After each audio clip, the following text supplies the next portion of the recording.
California, তাই না? আমেরিকার ক্যালিফোর্নিয়া। আল্লাহু আকবার। আল্লাহর আযাব তাদেরকে গ্রেফতার করেছে, করেছে। শুধু এই নয়, আরে আমেরিকা তো সামান্য যায়। আপনারা দেখতে পাচ্ছেন মোবাইলে, পৃথিবীর দ্বিতীয় ব্যভিচারের কাজ হয়, দ্বিতীয় স্থান। সব থেকে বেশি নারী পুরুষ ব্যভিচারে লিপ্ত হয়, বউ পাল্টাপাল্টি হয়, পুরুষে পুরুষে সেক্স, কোনো সমস্যা নেই। নাইট ক্লাবে যায়, এর বউকে নিয়ে রাতে ও থাকে, ওর বউকে নিয়ে রাতে এ থাকে। এই শহরটার নাম হচ্ছে আমেরিকার কি? ক্যালিফোর্নিয়া, তাই না? আমেরিকার ক্যালিফোর্নিয়া। আল্লাহু আকবার। আল্লাহর আযাব তাদেরকে গ্রেফতার করেছে, করেছে। শুধু এই নয়, আরে আমেরিকা তো সামান্য জায়গা। এর আগে আল্লাহ সুবহানাহু ওয়া তাআলা পবিত্র আল কোরআনে আদ এবং সামুদ জাতিদের ব্যাপারে বলেছেন, সাক্কারা আলাইহিম সাবআ লায়ালিন ওয়া সামানিয়াতা আইয়াম হুসুমান ফাতারাল কওমা ফিয়া সারা কান্নাকুম আজাজু নাখলিন খাবিয়া ফাল তারালাকুম মিন বাকিয়া। অজস্র মানুষকে আদ এবং সামুদ তারা যখন পাপে লিপ্ত হয়েছে, ফাসাউ রাসূল রাব্বিহিম, তারা যখন তাদের রাসূলের কথার অবাধ্য হয়েছে, আল্লাহ তাআলা বলছেন, সাক্কারা আলাইহিম সাবআ লায়ালিন ওয়া সামানিয়াতা আইয়াম, 7 দিন 8 রাত, 8 দিন 7 রাত অবিরাম তাদেরকে আমি ঝোড়ো হাওয়া দিয়ে আদ এবং সামুদ জাতিকে আমি ধ্বংস করে দিয়েছি। আদকে ধ্বংস করেছি বিকট আওয়াজ দিয়ে, সামুদকে ধ্বংস করেছি প্রবল ঝোড়ো হাওয়া দিয়ে। আজকে দেখতে পাচ্ছি ক্যালিফোর্নিয়াতে আমেরিকার বিশাল ঝোড়ো হাওয়া আর আগুন। আল্লাহু আকবার। ডোনাল্ড ট্রাম্প কোথায়? আপনার নাকি আগুন নিবারণ হেলিকপ্টার আছে? আপনি তো সেই লোক, ফিলিস্তিনে মসজিদ ভাঙার জন্য ইসরায়েলকে তোমরা মদদ দিয়েছো। তাছাড়া ইসরায়েল পৃথিবীর একটি মাত্র দেশ, ইহুদি দেশ, যে দেশে 1 কোটি মানুষ বসবাস করে না, মাত্র 84 লক্ষ মানুষের বসবাস। এই 84 লক্ষ মানুষের বসবাস ফিলিস্তিনের মা বোনদের ইজ্জতকে লুণ্ঠন করছে, মসজিদে আকসাকে ধ্বংস করার জন্য চেষ্টা চালিয়ে যাচ্ছে, মসজিদে বোম মাস্টিং, ফিলিস্তিন অসহায়, জানাজার পর জানাজা, দাফনের পর দাফন, কত শিশু মা ছাড়া, কত মা তার বাচ্চা ছাড়া, এদের সহযোগিতা করেছে আমেরিকা। আল্লাহ তাআলা বলেছেন, ফাতারাব্বাসু হাত্তা ইয়াতি আল্লাহু বিআমরিহি, তোমাদের পাপ যখন কঠিন পর্যায়ে পৌঁছে যাবে, তোমরা শুধু অপেক্ষা করবে আমার হুকুমে আযাব আসা পর্যন্ত। অপেক্ষা করবে, আমার আযাব চলে এলে পৃথিবীর কেউ তোমাদেরকে বাঁচাতে পারবে না। ক্যালিফোর্নিয়া শহরে মোবাইলে দেখতে পাচ্ছে আমেরিকার নারকেল গাছের উপরে দাউ দাউ করে আগুন জ্বলছে। ওখানে আগুন কে লাগালো? ওখানে আগুন? আরে হেলিকপ্টারের পানির কাজ, হেলিকপ্টারের পানির কাজ। আল্লাহর আযাব চলে এলে সব চলে। শুনুন, আপনাকেও বলে রাখছি একটা কথা, আপনি যে পাপ কাজে লিপ্ত যুবক, সেই পাপের জন্য কিন্তু আযাব এসে যাবে। অনেক আযাব ইতিমধ্যে আমাদেরকে টক্কর লাগিয়েছে। তার ভিতরে একটা কথা বলি, আজ থেকে সম্ভবত 1 সপ্তাহ 10 দিন আগে দিনাজপুরের দিকে ছোটখাটো ভূমিকম্প হয়েছে। অনুভব করেছেন? তার মানে কি? তার মানে আল্লাহ সুবহানাহু ওয়া তাআলা ছোটখাটো ভূমিকম্প দিয়েছেন, পৃথিবী কাঁপিয়েছে, অনেক মানুষ বুঝতে পেরেছেন। আল্লাহ আপনাকে সতর্ক করছে, একটু সতর্ক হয়ে যান বন্ধু, একটু সতর্ক হন, জীবনযাত্রা পরিবর্তন করুন। কি বললাম বুঝলেন? আপনি যে কি পাপ কাজে লিপ্ত হচ্ছেন, আল্লাহু আকবার, আল্লাহু আকবার, আল্লাহু আকবার। জেনা ব্যভিচার অহরহ চলছে না? চলছে। আচ্ছা, মুর্শিদাবাদে কত % মুসলিম? এ মালদাতে কারো জানা আছে? আমার জানা নেই। 60% হবে? মুসলিম 51% মুসলিম মালদাতে, তাই তো? এবার আপনাদেরকে বলছি, আপনাদের এই যে ডাক বাংলা, ধুলিয়ান, এইগুলোর মধ্যে কত পার্সেন্ট মুসলিম হবে আইডিয়া? 60%, তাই না? 60-70% মুসলিম, তাই না? তারপরেও দেখুন আল্লাহ আযাব আসবে কিনা। তারপরেও দেখবেন ওই আপনার ঘাটের কাছাকাছি ব্যভিচারে লিপ্ত হচ্ছে সব মানুষ, দেখতে পাচ্ছেন না? আমি নিজে দেখার কথা বলেছি, চোখে দেখা। ঘাটের ওই চারিদিকে, ধুলিয়ান ডাক বাংলা থেকে ঘাট পার হলে চারিদিকে সব বেশ্যা মহিলারা, পতিতালয়ের নারীরা দেহ ব্যবসায় লিপ্ত। যাচ্ছে কারা? কারা? আপনার ঘরের যুবক, আমার ঘরের ছেলে, অজস্র যুবক, অজস্র মানুষকে আপনি দেখতে পাবেন তারা এইসব কাজে লিপ্ত হচ্ছে কি হচ্ছে না? আল্লাহ বলেছে ফাতারাব্বাসু, অপেক্ষা করো শুধুমাত্র, হাত্তা ইয়াতি আল্লাহু বিআমরিহি, আমার পক্ষ থেকে তোমাদের কাছে আযাব আসা পর্যন্ত অপেক্ষা করো। পাপ কাজে পুরো ছেয়ে গেছে গোটা সমাজ, ছেয়ে গেছে না? গোটা সমাজ।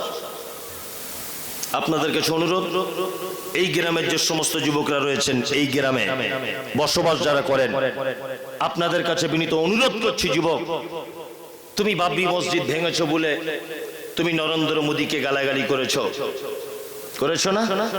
করেছো। তুমি অমিত শাহকে গালাগালি করেছো, করেছো না? করেছো। তুমি সেই যুবক, মুহাম্মদ সাল্লাল্লাহু আলাইহি ওয়াসাল্লামের বিরুদ্ধে কেউ কোনো কথা বললে তুমি কি করো? লাঠি নিয়ে সবার আগে ফার্স্ট কাতারে তুমি দাঁড়াও, তাই না?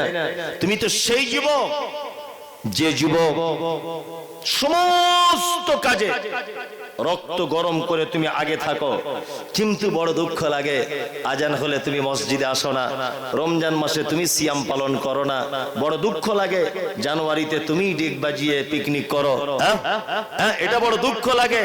রাতের বেলা পরের মেয়ের সঙ্গে তুমি রাত 2টো পর্যন্ত ভিডিও কলে কথা বলো, তোমাকে দেখে এটা বড় কষ্ট হয়। তুমি অবৈধভাবে রাস্তায় ঘোরাফেরা করো, কত মেয়েকে নিয়ে সিনেমা দেখতে চলে যাও, কত মেয়েকে বাইকে বসিয়ে তুমি অন্যায় কাজে লিপ্ত হও। তুমি কি সমাজ পরিবর্তন করবে? এখন দেখতে পাচ্ছি ডাক্তার নিজে অসুস্থ, তাই না?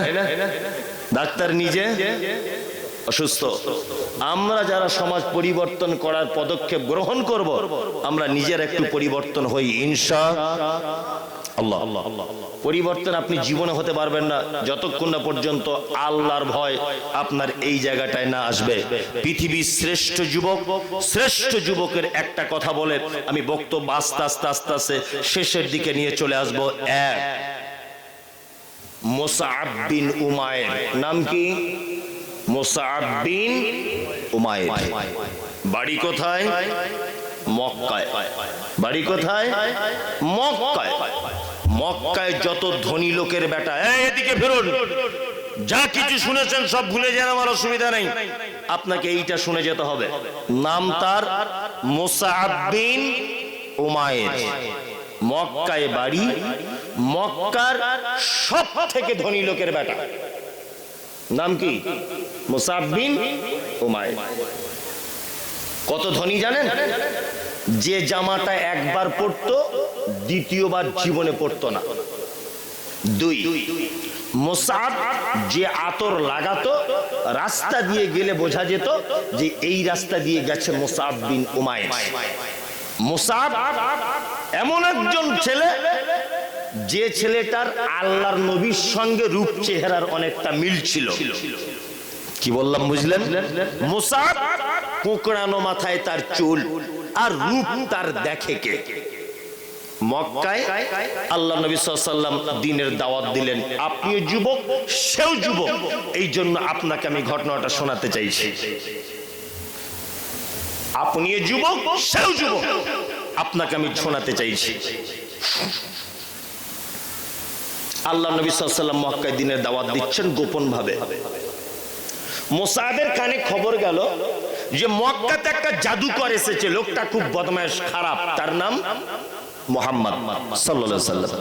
খুব খারাপ, লোকে সবাই খারাপ বলছে।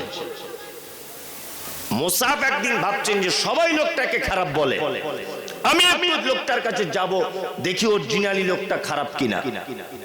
দারুল আরকাম আরকাম বলে একজন সাহাবী, তার বাড়িতে আল্লাহ নবী সাল্লাল্লাহু আলাইহি ওয়াসাল্লাম 2-4 জন সাহাবীদেরকে নিয়ে গোপনে কোরআন তেলাওয়াত করে কোরআনের ব্যাখ্যা বিশ্লেষণ করছেন। মুসআব গেলেন তার বাড়িতে, হাদিস সহিহ, দরজায় কে? মুসআব।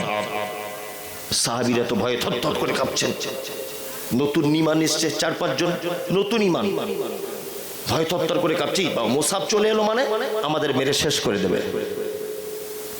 আল্লাহ নবী সাল্লাল্লাহু আলাইহি ওয়াসাল্লাম বলছেন, মুসআবকে ভিতরে ঢোকার অনুমতি দাও।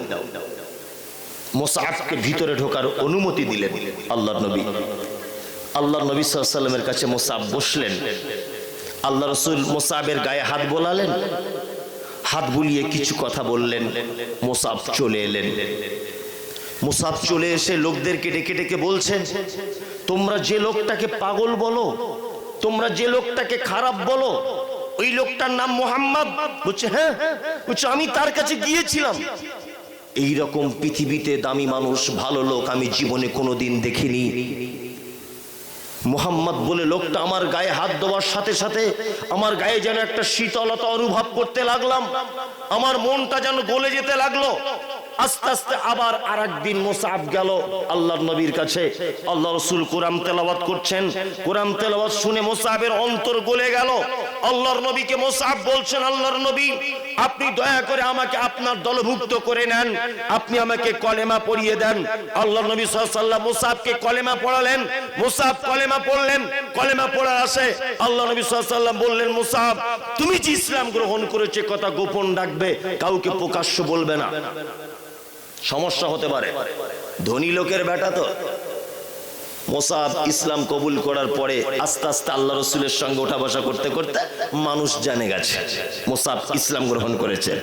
কিন্তু মুসআবের মা এত খতরনাক মহিলা, মুসআবের মা মুসআবকে বলছে, মুসআব, ওই মুসআব, তুমি নাকি মুহাম্মাদের ইসলাম কবুল করেছো? বলছে হ্যাঁ মা করেছি। তুমি কি জানো কোন সম্পত্তি তোমাকে দেব না ইসলাম কবুল করার জন্য? বলছে মা আমি সম্পত্তি চাই না। তুমি কি জানো মুসআব তোমাকে ঘরে বন্দি করে রাখা হবে? আপনি আমাকে বন্দি করে রাখলে রাখতে পারেন, কোনো সমস্যা নেই, কিন্তু আমি মুহাম্মাদের দ্বীন কখনো ভুলতে পারবো না। মুসআবকে বাড়িতে আটকে রাখা হলো। তার মা বাড়িতে তালা বন্দি করে দিল। আল্লাহ নবী সাল্লাল্লাহু আলাইহি ওয়াসাল্লাম মক্কা থেকে মদিনায় হিজরত করলেন। মুসআবের কানে যখন খবর গেল আল্লাহ নবী মক্কায় নেই, মদিনায়, তখন মুসআব মনে মনে ভাবছেন, যে নবীর ভালোবাসায় আমি ঈমান নিয়ে এসেছি সেই নবী মক্কায় নেই, মদিনাতে। হ্যাঁ, মুসআব তার ঘরের দরজা ভেঙে দিয়ে বার হচ্ছেন, মদিনায় চলে যাবেন। আল্লাহর নবীর প্রেমের পাগল মুসআব। মুসআবের মা তখন বলছেন, মুসআব তোমাকে মদিনায় যেতে দেওয়া হবে না।